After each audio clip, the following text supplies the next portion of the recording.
Market के अंदर Nifty Sensex में काफ़ी बड़ी गिरावट नज़र आई और निफ्टी के अंदर काफ़ी बड़ी गिरावट के साथ साथ जो स्मॉल कैप कंपनीज थी, वो स्मॉल कैप में भी एक बहुत अच्छा डाउनफॉल नज़र आया।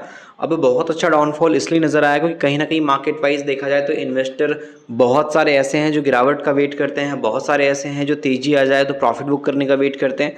तो अभी कुछ टाइम तक तो एक ठीक ठाक माहौल बना हुआ था, लेकिन अब फिर से माहौल नेगेटिव क्रिएट हो रहा है और ऐसे में फियर वाला माहौल क्रिएट हो रहा है। लेकिन ऐसी कंडीशन में भी अगर आप देखो तो 3 से 4 कंपनीज ऐसी मार्केट की इंपॉर्टेंट कंपनीज नज़र आई हैं जिनके अंदर अगर आप उनके शेयर प्राइस को देखोगे तो गिरावट की जगह इनके अंदर तेज़ी नज़र आई है। तो चलिए आज के इस वीडियो के अंदर ये 3 से 4 कंपनीज को कवर करते हैं जो गिरावट वाले टाइम पे भी थोड़े पॉजिटिव में नज़र आए हैं। सबसे पहले यहाँ पे है बीबीएल वरुण बेवरेजेस। आपको पता होगा ये कंपनी काफ़ी अच्छा कोल्ड ड्रिंक के मार्केट में अपना एक होल्ड बना के बैठी है और पेप्सी की फ्रेंचाइजी के साथ में मार्केट वाइज जो पार्टनरशिप करके चलती है और पेप्सी के जो प्रोडक्ट को दुकानों तक पहुंचाती है और जिस तरीके से इसने डिस्ट्रीब्यूशन नेटवर्क सेट किया हुआ है, डिपेंडेंसी बढ़ा दी है पेप्सी के साथ बात की जाए तो वीवीएल अगर हट जाए तो इंडिया के अंदर काफ़ी बड़ा झटका पेप्सी कंपनी को लग सकता है। इतना ज़्यादा डिपेंड कर दिया है पेप्सी को वीवीएल ने अपने ऊपर।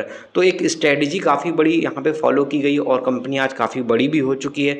2 लाख करोड़ के आसपास के मार्केट को टच करने के बाद अभी गिरावट के कारण नीचे नज़र आ रही है। तो वीवीएल का मार्केट कैप अगर आप देखो समय के साथ बढ़ा है, साथ में कंपनी का बिजनेस भी बढ़ा है और अभी अगर आप देखोगे तो यहाँ पर गर्मियों के टाइम पे इसकी जो डिमांड है वापस से इंक्रीज़ होने वाली है और धीरे धीरे बढ़ रही है। सेल्स कंपनी के बढ़ना शुरू हो चुके हैं और ऐसे टाइम पे जो अभी कंपनी के 2 क्वार्टर आएंगे, ये क्वार्टर 4 हो गया और क्वार्टर 1 हो गया, ये दोनों काफ़ी शानदार आते। तो ऐसे में वीवीएल की डिमांड मार्केट में नज़र आ रही है और कहीं ना कहीं एक पॉजिटिव माहौल वीवीएल को लेकर के नज़र आता है। और आपको पता ही होगा ये कंपनी जो है 6 मंथ के साथ दबाव में है, लेकिन लॉन्ग टर्म का डेटा काफ़ी स्ट्रॉन्ग दिखाती है और मार्केट वाइज अभी जो डाउनफॉल है, ये कंपनी के 2 क्वार्टर अगर सही निकल के आ गए तो तेज़ी का माहौल भी बनाने में पूरी तरीके से सक्षम कंपनी नज़र आती है। बट वीवीएल को यहाँ पे देखा जाए तो अभी हम देख रहे हैं कि डिस्काउंट में ही है, गिरावट में ही हम सब देख रहे हैं। तो देखते हैं वीवीएल कितना अच्छा करती है। कंपनी के अभी जो Q4 के रिजल्ट मार्केट के हिसाब से कितने अच्छे निकल के आते हैं वो देखना काफ़ी इंटरेस्टिंग रहेगा। तो वीवीएल पे डेफिनेटली इन्वेस्टर अभी अपनी नज़रें गड़ा के बैठा है क्योंकि ये वाला रिजल्ट कंपनी का Q3 से बेटर निकल के आने वाला है। उसके बाद यहाँ पे नेक्स्ट कंपनी है केपीआई टेक्नोलॉजीज और केपीआईटी आईटी सेक्टर की काफ़ी अच्छी कंपनी जो ऑटो इंडस्ट्री के अंदर सॉफ्टवेयर सॉल्यूशन प्रोवाइड करती है। और केपीआईटी मार्केट वाइज अगर आप चीज़ों को देखोगे तो इसमें भी फंडामेंटल के पॉइंट पे, मैनेजमेंट के पॉइंट पे काफ़ी सारी चीज़ें पॉजिटिव नज़र आती है। और अगर आप गिरावट वाले टाइम पे केपीआईटी के अंदर भी देखने जाओगे तो 1.5% की तेज़ी नज़र आई है। भले ही एक महीने के हिसाब से 8% 9% का जंप चला गया था, लेकिन अभी गिरावट होने के बाद भी उतना ज़्यादा आपको लॉस इसमें नज़र नहीं आ रहा होगा। 6 मंथ के हिसाब से ज़रूर 19% का लॉस इसमें नज़र आता है।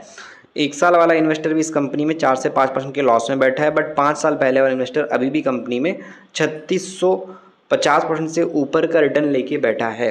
तो काफ़ी बड़े रिटर्न केपीआईटी ने लॉन्ग टर्म में दिए हैं और आगे भी इसमें इन्वेस्टर मान रहे हैं कि आगे तेज़ी आ सकती है। तो कंपनी के जो सेल्स प्रॉफिट की ग्रोथ है वो टाइम के अकॉर्डिंग अगर अच्छे निकल के आती है Q4 में तो कंपनी में एक पॉजिटिव इंपैक्ट भी क्रिएट हो सकता है। और केपीआईटी इन्वेस्टर के पॉइंट से अगर हम बात की जाए तो काफ़ी अट्रैक्टिव कंपनी आज भी लगती है क्योंकि इसके अंदर जो माहौल इन्वेस्टर ने क्रिएट किया था वो अगर देखा जाए तो जब डिमांड बढ़ रही थी, बाइंग अच्छी खासी हो रही थी, तो अच्छा खासा इसमें जो है लोगों ने खरीदारी की और एक टाइम के साथ तेज़ी चल रही थी। लेकिन जैसे ही आईटी सेक्टर में दबाव आया और बाकी कंपनी से बिकवाली नज़र आई तो उसके बाद जो धीरे धीरे केपीआईटी है इसके अंदर भी दबाव बनना क्रिएट हुआ और अभी आप देखोगे तो ये भी मार्केट गिरने की वजह से अच्छे खासे डाउनफॉल में नज़र आती है केपीआईटी कंपनी, जो कि एक लॉन्ग टर्म में तेज़ी दिखाने वाली कंपनी मानी जाती थी, लेकिन इसके अंदर भी अभी बाजार की गिरावट के कारण बहुत बड़ा दबाव है। उसके बाद नेक्स्ट टाटा ग्रुप की कंपनी टाटा एलेक्सी है और टाटा एलेक्सी के अंदर भी मार्केट की गिरावट के टाइम पर एक अच्छा खासा पॉजिटिव माहौल नज़र आया। 1.33% की तेज़ी के साथ क्लोजिंग हुई है इसकी। तो इसमें भी कोई खास बिकवाली नज़र नहीं आई, डिमांड अच्छी खासी टाटा एलेक्सी की नज़र आ रही है। और टाटा एलेक्सी की market wise IT company growth बात की जाए तो काफ़ी अच्छी कंपनी निकल के रही है। 6 मंथ के अंदर भी दबाव कंपनी में 29% 30% की गिरावट के साथ में 27% का लॉस 1 साल के अंदर है। लेकिन इसका भी 5 साल का डेटा देखोगे तो 5 साल के अंदर इसने अभी भी 771% का रिटर्न निकाल करके दिया है। वैसे अगर आप देखो तो इसका जो ऑल टाइम हाई प्राइस था वो प्राइस इसका करीब करीब बात की जाए ईयरली बेस पे तो उसको आप 5 साल के हिसाब से देख सकते हो। यहाँ पर आपको नज़र आएगा कि कैसे जो है इसका जो प्राइस हाई गया था 10,000 रुपये के आसपास का, वो गया था 19 अगस्त 2022 के टाइम पे। तो ये जो प्राइस है ये 2022 के टाइम पे हाई गया था और ये प्राइस अभी ब्रेक नहीं हुआ है और मार्केट के अंदर ये 5,000 रुपये के आसपास के लेवल में है। तो 50% के आसपास का एक बड़ा डाउनफॉल टाटा एलेक्सी में है। तो डेफिनेटली ये जो सपोर्ट है, इंपॉर्टेंट सपोर्ट है, यहाँ पे ये वाला लेवल देख सकते हो 10,000 रुपये का।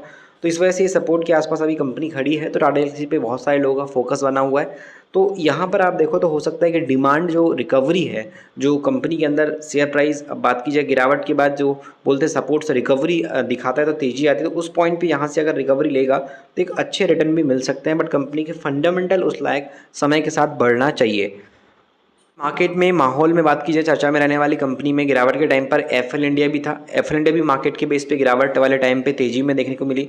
और एफएल इंडिया का जो बिजनेस इस कंपनी का है वो ऐड के बिजनेस पे है। ऑनलाइन जितने भी डिजिटल ऐड है वो देखते हो, वो सब मार्केट वाइज जो बहुत सारी कंपनीज रन करती है उसमें से एक एफएल है, जो दूसरी कंपनी के ऐड सोशल मीडिया पे या फिर इंटरनेट पर ऐड को रन करवाती है और वहाँ से कमीशन बेस्ड कंपनी को जनरेट अच्छा खासा इनकम होता है। और एफएल का रेवेन्यू भी समय के साथ बढ़ रहा है। डिजिटल मार्केट के हिसाब से बात की जाए, डिजिटल ऐड जो है वो बढ़ रहा है समय के अकॉर्डिंग, और इसी डिजिटल ऐड पे कंपनी का काम चलता है। तो एफएल इंडिया मार्केट वाइज अगर आप देखो तो 1.75% की तेज़ी में थी।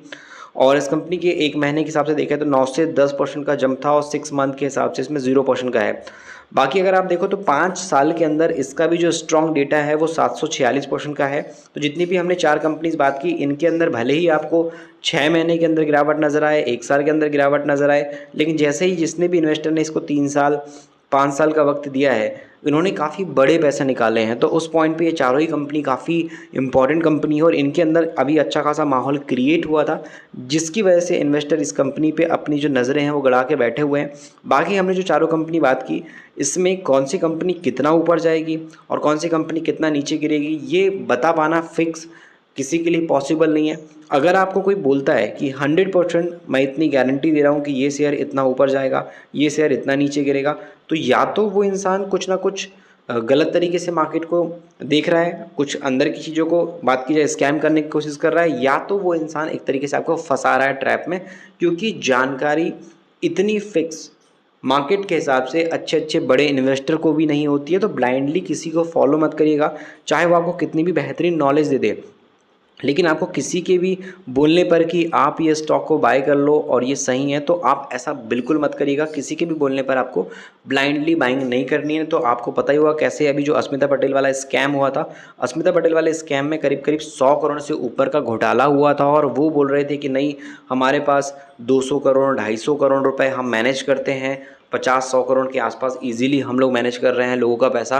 और बाद में जब रियलिटी सामने आई तो वो 10 से 15 करोड़ के आसपास का आंकड़ा था, और जितना वो प्रॉफिट निकालने की बात करते उसमें से 10% भी प्रॉफिट नहीं निकाल रहे थे। सारा कुछ लोगों को फेंका जा रहा था कि हम इतना प्रॉफिट निकालते हैं ट्रेडिंग से, और वो एक तरीके से फंसाया गया। तो ट्रेडिंग में नहीं, इन्वेस्टमेंट में भी कई लोग आपको फंसाने की कोशिश करेंगे। तो यहाँ पर आपको अलर्ट रहना बहुत ज़रूरी है, और अच्छी कंपनी जितनी भी आपको पसंद आती है उसमें सबसे पहले तो स्टडी करिए, टाइम निकालिए, वक्त दीजिए कंपनी को।